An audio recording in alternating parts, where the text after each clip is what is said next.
Um,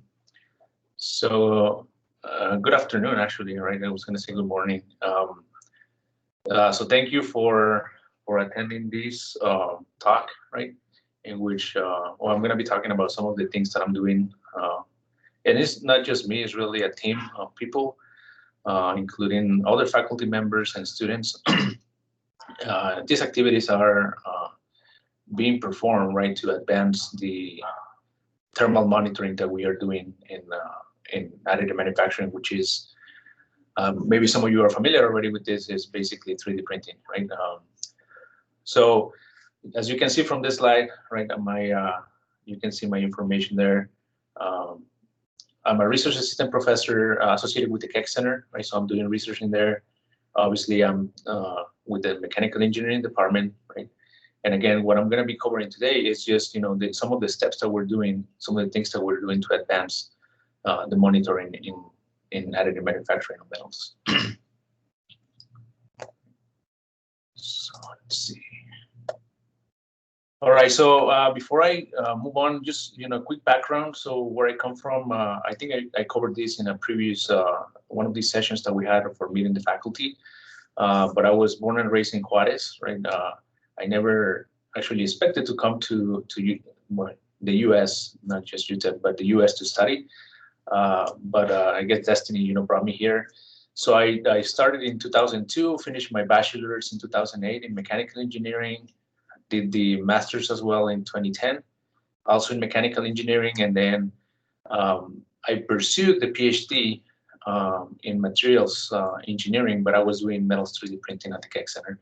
So it was kind of a mix, right, where I was doing not just the material science, but I was also doing a lot of mechanical engineering things. So that was very good for me because, when I finished in 2014, I got this opportunity.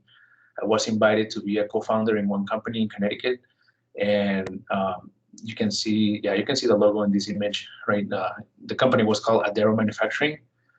And so it was a team of 3 people, and I was the one who had the expertise using 3D printing of metals. So we did, I worked there for a couple of years, from 2014 to 2016, actually maybe to the middle of 2017. But I was in Connecticut from 2014 to 2016 doing this. And you can see some of the components that we built.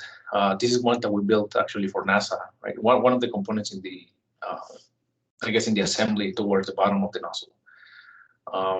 So yeah, since 2016, I came back to UTEP as a research assistant professor, and I've been working in the Keck Center, advancing some of these techniques, just working on different stuff, really. Now, so the 2 processes that we use and the ones that I'm familiar with, again, when you look at the whole spectrum of additive manufacturing, so there's 7 process categories.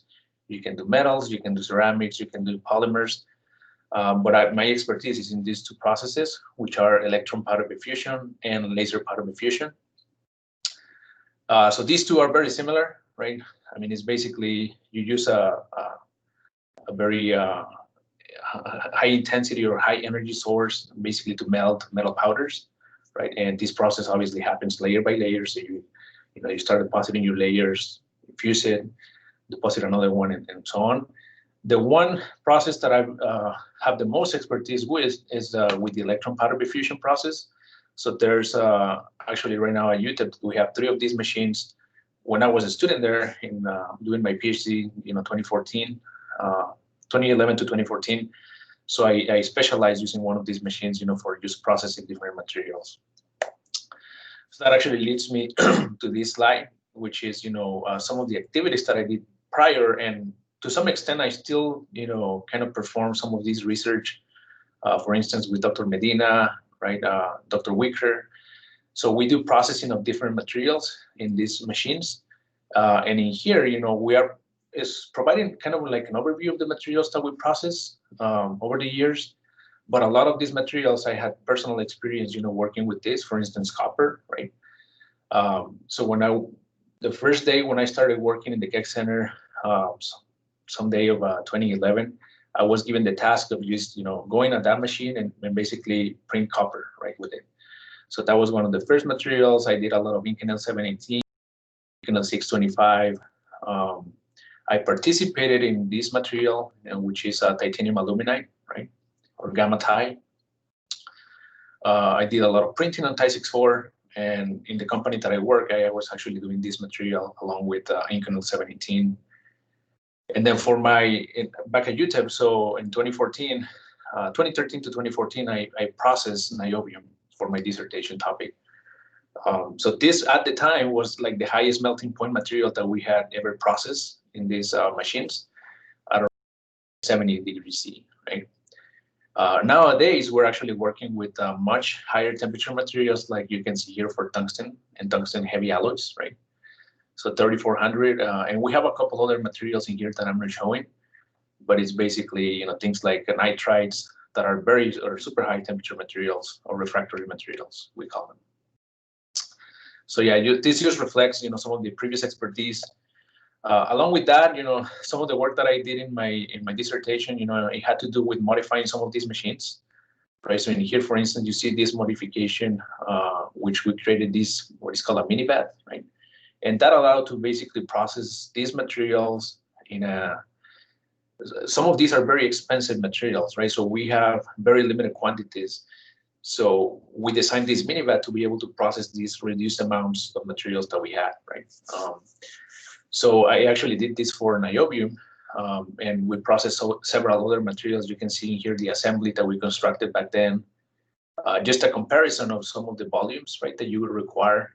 This is a regular bath of the machine versus, the one that we designed. And we had this version, and we had even a smaller one.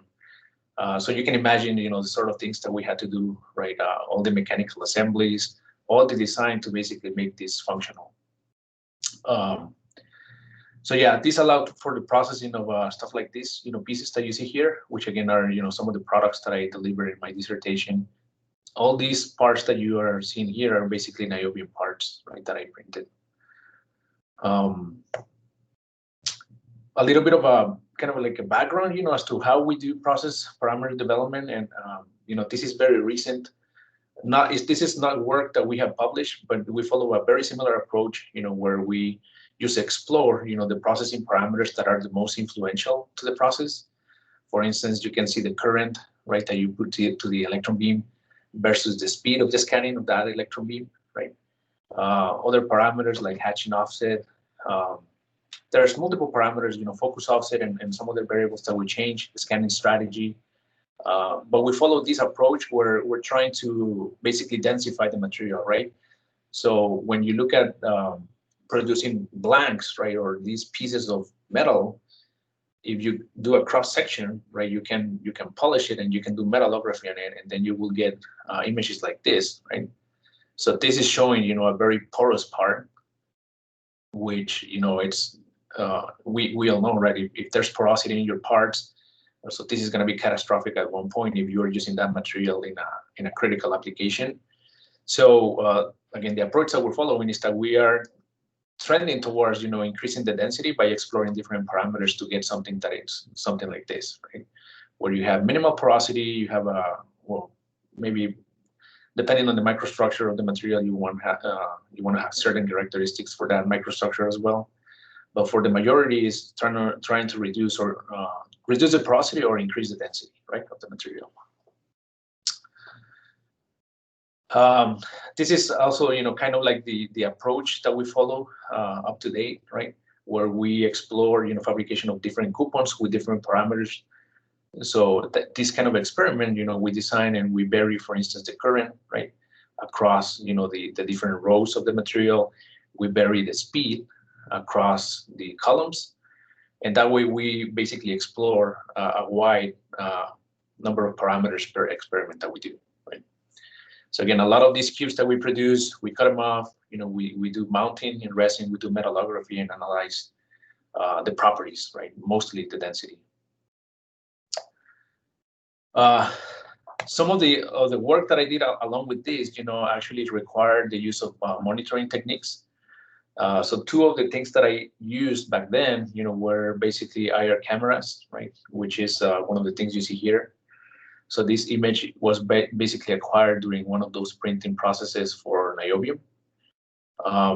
And then in here, you see, you know, this other method, which is basically like a single spot, right, or single point that is measuring. Is called basically a radiation thermometer, which is focused on a spot and is measuring the temperature of that spot, right?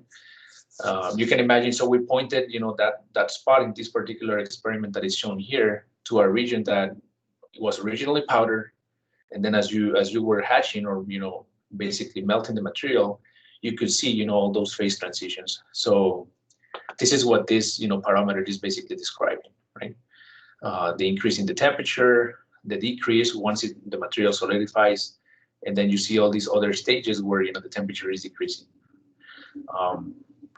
So again, the two methods, it's mostly IR thermometry, right, which is this kind of image, and pyrometry. And you will see why I'm going to link this, you know, as I go further in the discussion, some of the goals that we have for increasing, right, the accuracy of these methods.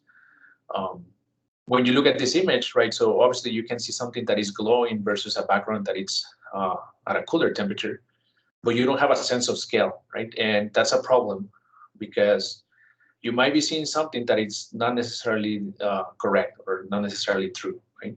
It might be a spurious result, and you will see that it all depends on some of the radiative properties of the materials, specifically on the emissivity, right? Which is one of the approaches that we're trying to follow to increase that, or to reduce, you know, or to improve the measurements that we make, right? Right. So this slide is just showing, you know, this setup, right, that is in the works. We have some of these components already, right? But we're missing some of them. I mean, we're depicting basically a glove box, right, which you can purge with an inner gas.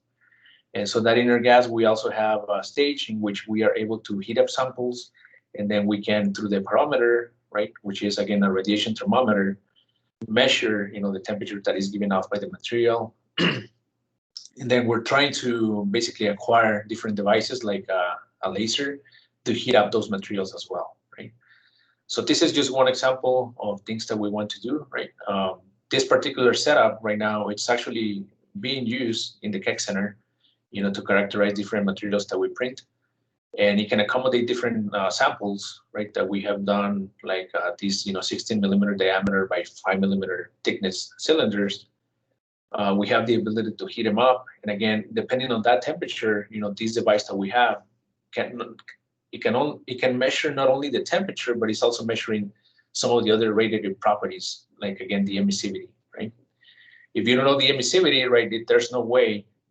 Going back to this slide, right? If you don't know the emissivity of the material, there's no way for, you know, that camera per se to actually infer the accurate or the true temperature of what it's seeing, right? So you need to attach that emissivity value into the measurements that you're making in here, right? So again, that's why it is of importance to characterize, you know, that emissivity. Now the device that we have, you know, basically has what is called a wide spectrum for acquiring temperatures and for acquiring measurements, really, which it's going from 1080 to 1640 nanometers. Again, I'll explain a little bit more in the incoming slides, but basically the wider, there's three techniques that we have, right? And this technique is the only one that is multi-wavelength or multi-channel, right? So again, we measure through a very wide spectrum, we measure at different points, and we are able to extract more accurate temperatures because of that, right? You know, this experiment, which is actually work that we're in the works right now, actually to publish, right? It's showing, you know, the characterization of some of these materials as they go different stages of heating, right? So we're heating up a powder bed, and then, you know, we're just measuring that spot as the temperature keeps increasing, right? So you can see, you know, the different steps in the temperature, right? When we were heating up that material, we were measuring not only with the pyrometer, right? Or yeah, the multi-wavelength pyrometer. We're also measuring with a thermocouple underneath that powder bed, right? And then we're taking other measurements, you know, that indicate like the radiation temperatures from the environment that we have, right? So from these measurements, we're able to extract emissivity, right? That has a spectral dependence, right? You can see the dependence right here on wavelength, or the spectral dependence, right? So that emissivity is actually varying, right, all the way from the 1080 to 1640. And you can see for three temperatures that were sampled around this area, right, you can see, you know, we get different values for that emissivity, right? We still have to correct, like this peak that you see here, right? It's the spectral absorptance that we have from the environment. So we still need to understand how to get rid of it, or how to correct for it or compensate for it. Right? But yeah, so stuff like this is, you know, things that we are doing right now in our machines. Again, we are attaching this radiation thermometer or multi-wavelength pyrometer, looking into the powder bed and measuring, you know, the temperature of that stage as it's being heated up. And again, we're in this particular case, we're using the electron beam itself, right? In this process, we do have the ability to use the electron beam to basically scan very fast and actually induce heating of the powder, which is what we were doing here. Okay. Now, so why do we need to measure the radiative properties of the materials? So the dependence, right? The dependence on the emissivity of a material is going to be not only on the temperature, not only in the environment, but also on a lot of the properties of the material itself. So the material, it can be any of these materials that I discussed early on, right? It can be, you know, your stainless steel, your niobium, copper, any of these materials. It can be in powder form, right? So I mean, here we're showing, you know, some of the capabilities that we have in the Keck Center to do analysis, right, for powders. So this is showing, you know, scanning electron micrographs of two powders, and you can see the difference, right? So these two powders, just because of that morphology change, are going to give you different readings in the emissivity, right? So again, the morphology is one of the things that is going to influence those properties. The particle size distribution, right? So these powders might have bigger or smaller size distribution, so that is also going to influence the way they pack into a powder bed and the way, you know, they emit, right? Thicknesses of the layers, right? Whether the powder is loose, whether the powder is compacted, you know, all those issues.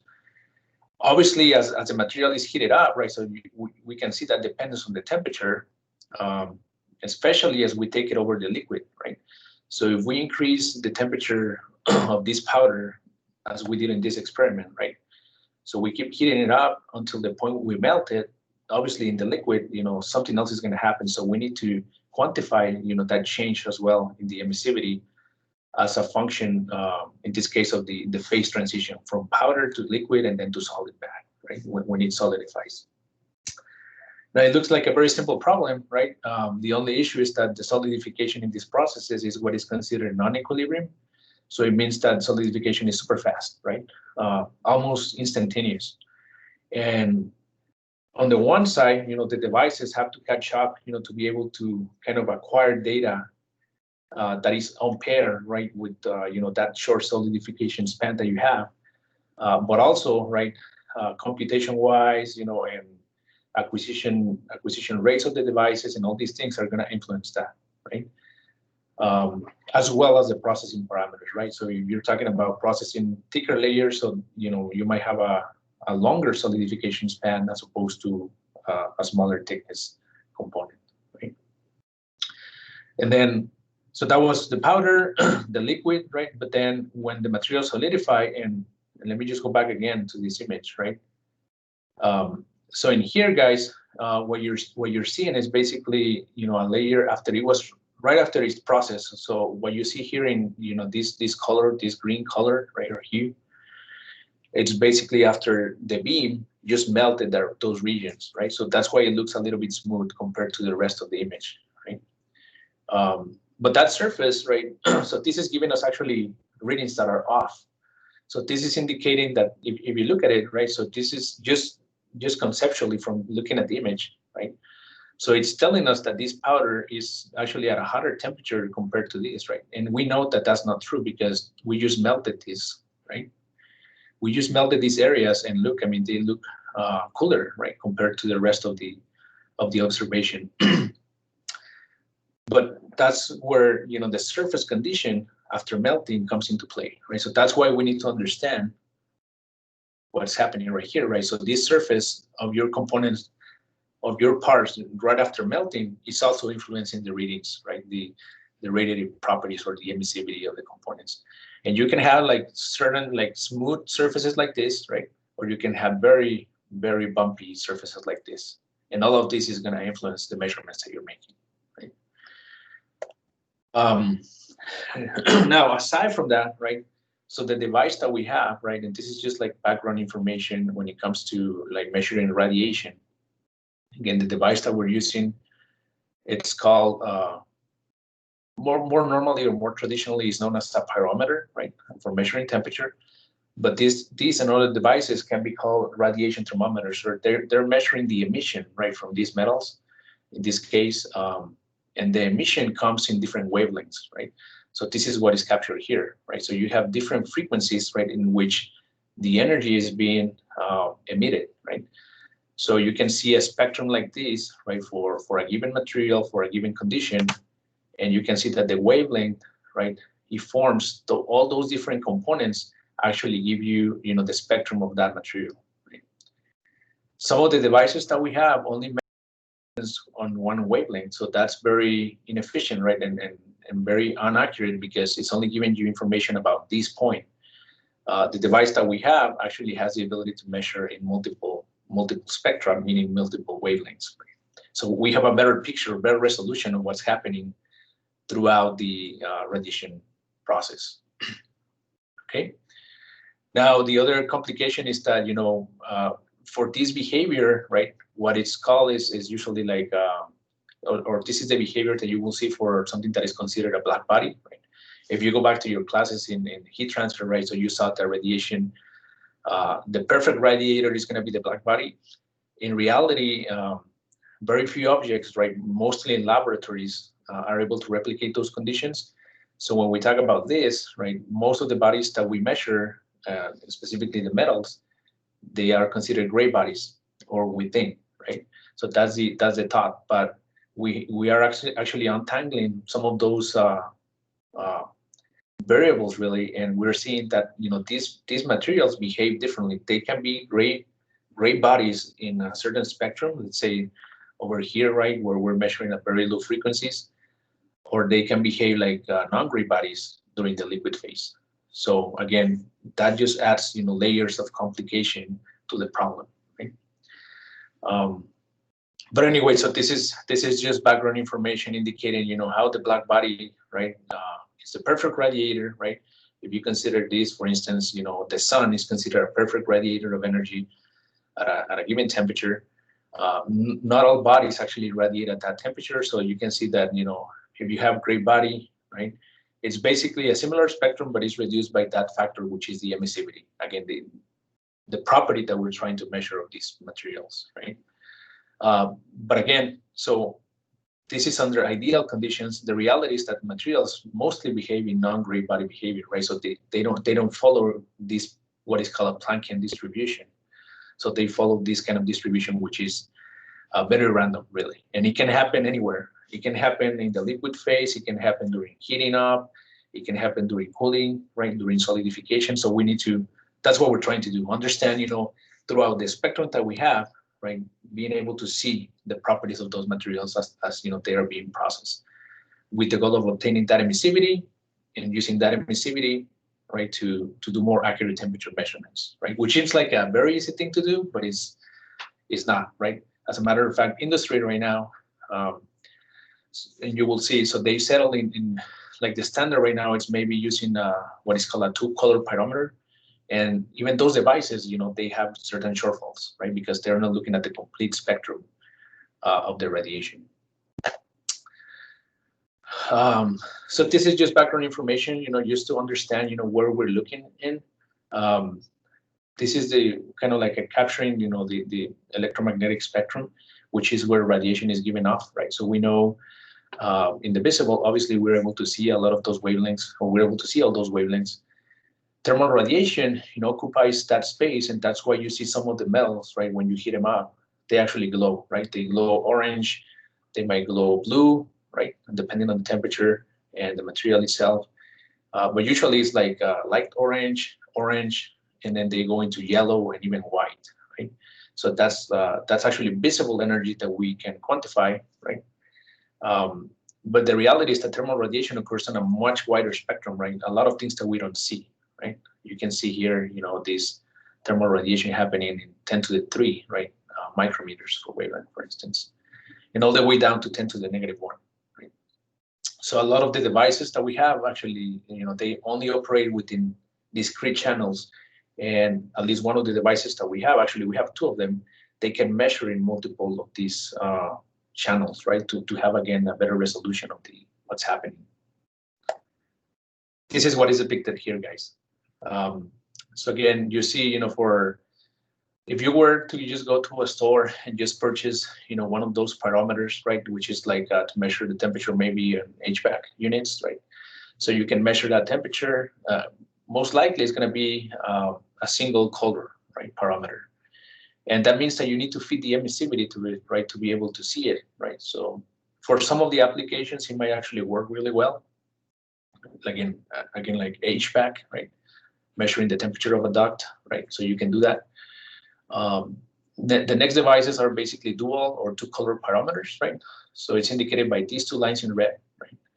And that means that you measure 2 channels, right? So you can measure 2 wavelengths, and then from there, actually apply what is called the ratio thermometry equation, right? Which is a form of Planck's equation. That's under the assumption that you have constant emissivity, right? Which is, again, not the case from what we're seeing right now in the observations that we're making. And again, most materials, depending on the wavelengths, they might behave with constant emissivity, but for the most part, they don't, right? So if they have constant emissivity, then it's a gray body behavior. So a ratio pyrometry might actually work, and it can give you a good indication, right? But again, the device that we're using is what is called a multi-wavelength, right? And we can measure, discrete steps. So you measure not only a wider spectrum, which is indicated by the whole block, right, in yellow, but also the individual lines going down is like indicating, the different wavelengths at which you can measure, right? So the more resolution you have in that, right, and the wider the spectrum, the better you can replicate that curve, right? And to look at, how the spectrum for this material actually behaves, right? And from there, you can untangle, whether the material is, approximating gray body behavior or is not, right? Which again, what we've seen is, these materials, and I'll go into a slide like this, they basically show, this non-gray body behavior. And in some wavelengths, they do observe, gray body behavior. Along with that, so we're trying to understand, so this is just from the sensor perspective, right? But from the process perspective, so we're trying to understand how, all these process variables actually interact, and they will give you different readings depending on how the process is being performed, right? So a lot of things are happening, for instance, in a laser powder bed fusion machine where you're melting material, right? So you're melting powder particles, right, that are kind of depicted right here, these circles in this tarnished color or black color, right? And then this spot in green is basically what the pyrometer is reading, right? That's the spot size of the pyrometer, but then melting occurs in a region that is tiny, really, like this, right? So you can imagine, right? So we're seeing even a very big picture of something that is an effect that is very localized. So again, it's going to lend to, temperatures that are not necessarily very accurate, right? Now, along with that, so when you're melting the material, so you might see stuff like this. You actually see stuff like this, right? So you see a plume, right, which is a plasma ejection. So that plasma is metal vapor, right, that is being ionized just because of the energy that you're pumping. So in that case, you might be able to obtain readings, right? But I mean, they're being occluded, right? Or they being augmented maybe, right? By the interaction with that plasma, right? So imagine that you're trying to look something through clouds, right? So the clouds are going to give you something different, right? The readings that you're getting from the target underneath is very different. So we need to understand those interactions. And then over here on this side, you can see the different scanning strategies that we can follow, right? So again, at any given point in time, as you're measuring with this device, right? So that device might be seeing a mixture of liquid, solid and powder, or it might just be looking at a liquid region, at a solid region. So we need to be able to map, all those interactions, again, to be able to do very good measurements. And this is a process that is happening very fast. Like you can see here, speeds up to 4,000 millimeters per second. The reality is that it's maybe an order of magnitude less, like maybe 500 or 200 to 300 millimeters per second speed. But still, the process of solidification is very fast. So that was for laser powder bed fusion. When you're talking about electron beam, you also have a similar situation. Again, you're trying to melt, those powders. You're looking at a spot in which, again, the localized effect from the melting is happening. And then you also have the ejection of a plasma, right? Or in this case, well, yeah, it is a plasma because it is metal vapor that is being ionized, essentially. And again, the same thing applies for this process, right? So we are not able to see this in line, right? Just because the intrinsic difference with laser powder bed fusion, we're not able to see in line, basically following the contour, right, of what's being melted. But we are nonetheless, with the setup that we have, we can actually see, those interactions. Right?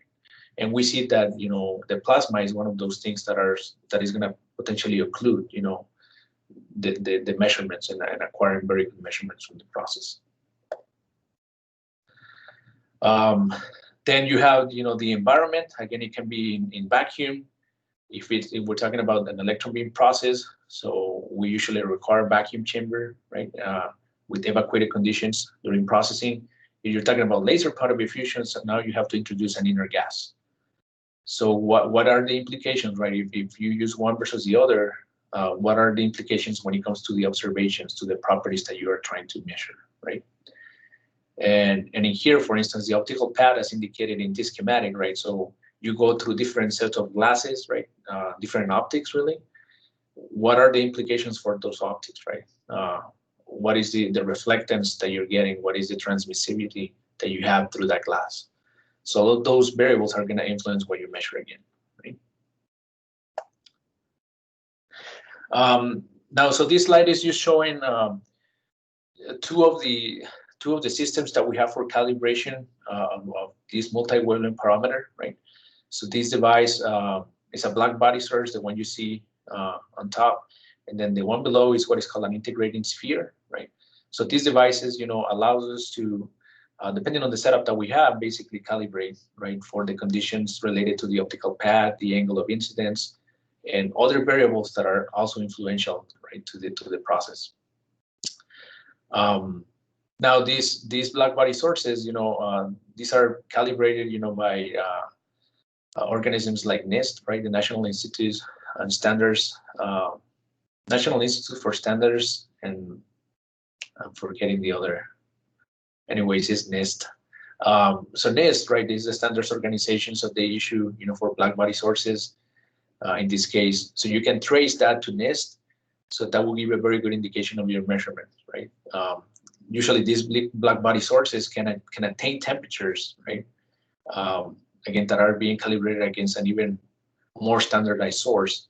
So we know that the measurements that we're making with our device actually have, very good reliability, right, or accuracy. Now in here, guys, just like I mentioned, this is one of the publications that is in the works. So we have in here the ability now with this device, to measure the phase transition, right? So this curve on the top right is indicating the temperature as a function of, the time in the process. And this is just one melting event that occurred, right? So in here you see, this, how the temperature is coming down, right? And then right here we have what is called gray body behavior. Again, that object or that molten metal is behaving as a gray body. That's above the melting point, but then below the melting point, you can see that there's no non-gray body behavior, right? And again, the fact that some of the other sensors can only measure, right, in discrete channels, right?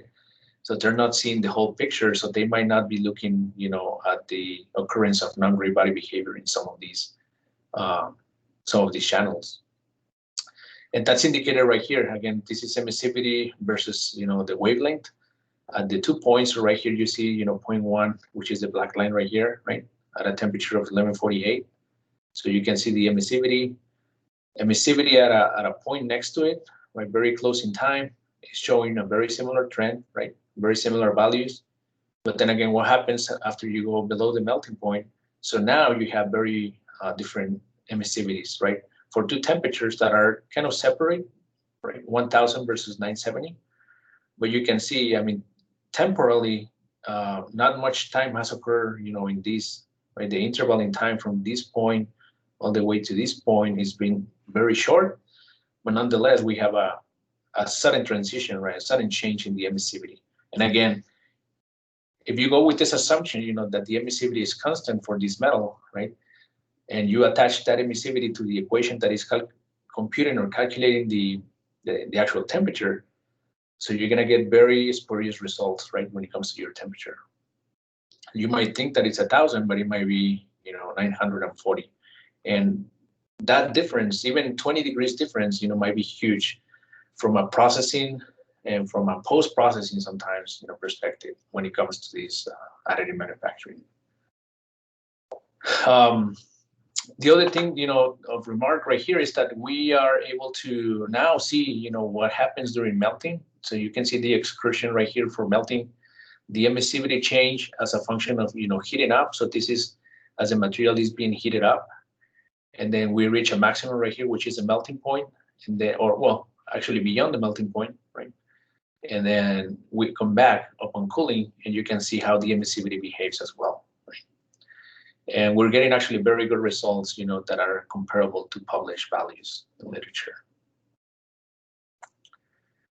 And then the other component of these, so the device that we have is able to provide us with temperature measurements already, right? But we are trying to understand how to carry that process, right, which is using, this Planck solution for thermometry. So we have access to the raw data, from this device, and we are able to sort of replicate the conditions that are happening and the calculation steps, really, to be able to compute the temperature. So what you see here is basically, I guess if I can explain it quickly, it's you use two wavelengths, you use two intensity values, and then you compute a temperature at any given point, right? So you in here see two wavelengths, right? Wavelength 2 versus wavelength 1. So you're able to compute one temperature, and you do that for the different channels that you have on this device, right? And then you generate a matrix of temperatures like this. So these matrix of temperatures, depending on the tolerance, right? If you average all these numbers, depending on that tolerance, is going to tell you to the accuracy of the measurement that you're making. So the closer the temperatures are, the better, right? What we're trying to understand, what sort of calculation and what sort of matrix or matrix size it's better, right? Like you see here, this is one size of the matrix. This is increasing the number of channels that we use, and depending on that, we get different results. Yeah, so this is, again, just another facet of what we're doing, right? Trying to understand. And not only that, I mean, eventually, right, if we're able to use this device or maybe develop our own devices, right, that can do a similar process, we can actually impose, this kind of process using, again, the Planck definition for temperature. And we should be able to extract, similar values using that approach. Now, in the end, the main goal is, again, to be able to measure temperatures accurately in these processes, right? And one of the things that is depicted in here is the ability to do measurements either on axis or off axis, right? So on axis, that just means that your sensor is looking through the same set of optics that are used in this case, in this process, to control the laser that is melting, right? So we have that will be the goal, right? So to integrate, to understand how materials behave, so that we can do the proper, right, corrections to the data as it's going through the different optics, through the different mirrors, and then through the interaction with the material that is, again, influencing the observations that you're making inline, right? So that will be on axis, but you can also measure off axis, right? So just by pointing the sensor to a given location, which eventually might be melted, and we can obtain data like this, right?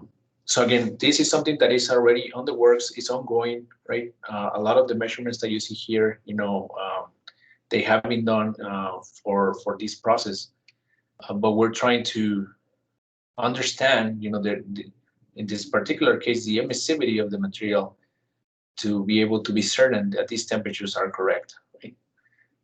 So that's the whole spectrum and the whole issue, that we're trying to untangle in here, really.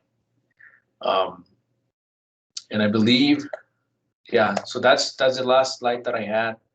If you guys have any questions that I can answer.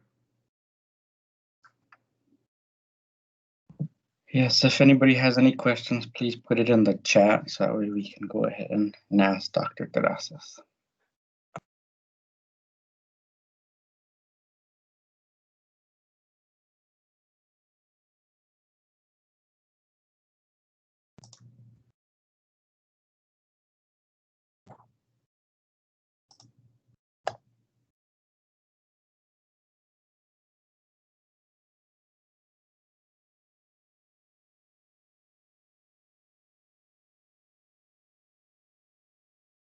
Right.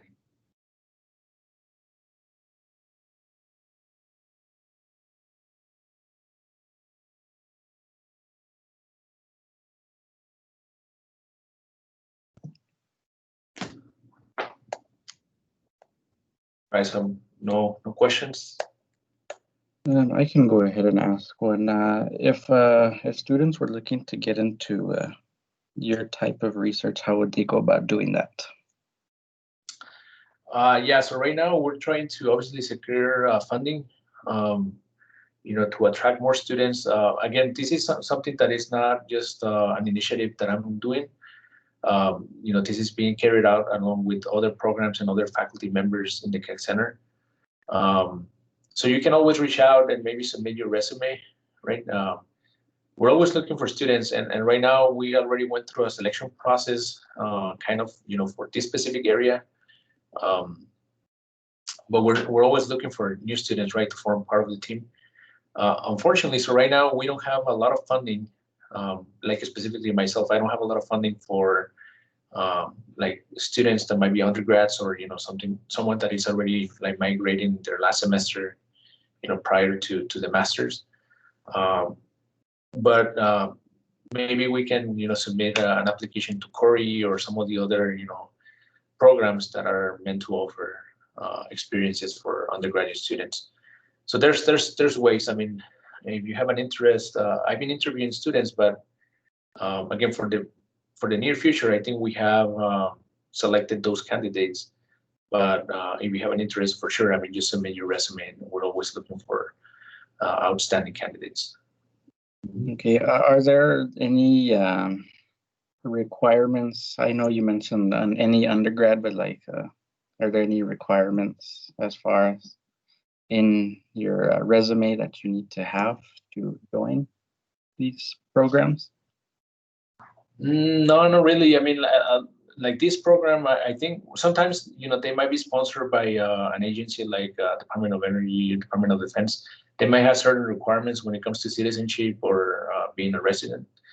But at least for now, I don't think this is an issue with this program and this particular area of research.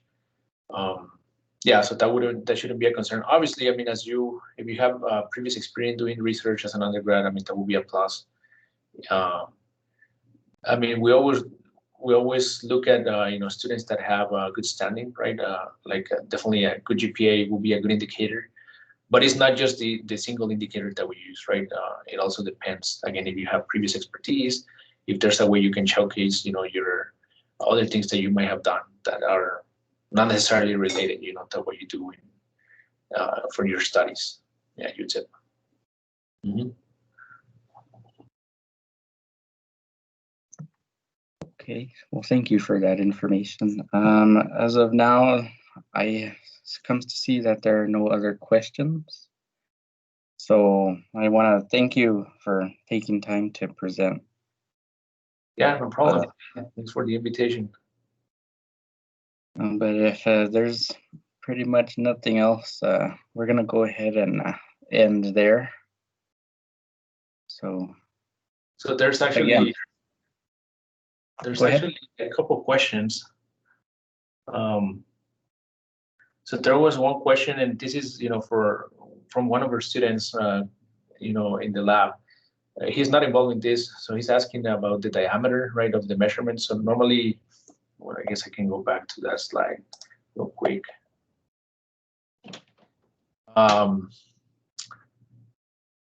so usually, I mean, the observation spot, right? So these melt pools that we have are very small. So we're talking about, depending on the process, anywhere from I want to say 500 microns to maybe 1,000 microns, roughly, depending on the process. But so the pyrometer is looking at a much wider diameter. In this case, is like almost 3 millimeters. So when you look at that, I mean, the observation spot is really, really tiny. And when we were developing these schematics, we actually took that into consideration. So you're looking at approximately something that is like the melt pool, right? What is being melted, as indicated by the red spot. Well, maybe a little bit bigger, but then compared to the observation, which is the diameter in green, right? So you can see that it's a huge difference in area.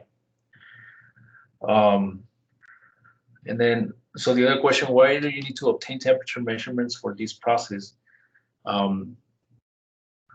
Well, the question, obviously, I mean, it's as any process in manufacturing, right? So you're interested in looking at, from a processing perspective, you're looking at targeting or having, a repeatable process. So that's one thing. But also, like, fundamentally, we're trying to understand this because no one, to our knowledge, right, the knowledge of the group right now, is that no one is actually reporting accurate temperatures of these processes. So we're trying to make that claim that by going through this process, right, so we think we have a process to actually develop or provide very accurate temperatures of these processes, as they're happening. But yeah, so those are the two questions that I read in the chat. I don't know if anyone else has anything else to say.